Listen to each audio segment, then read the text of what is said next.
Hey, my name is Terry Paul Etheredge Jr. I've been here for over 55 years.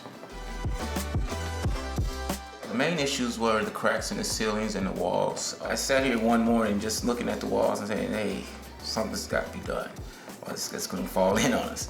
So I actually went and got a construction company and went from there. They were awesome. It's a small company. It's called Eli Construction, but it's like brothers. Each one of them have their certain things that they do. One does plaster, one does painting, other one does floors and stuff like that. So they came in, they were very clean, knowledgeable as far as what they needed. They did extra that I didn't even have in the contract. So they were great.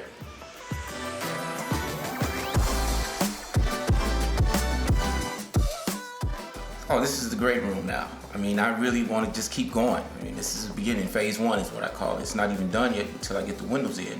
But after that's done, we're just going to keep going. Just going to go room for room, top to bottom, until it's all finished.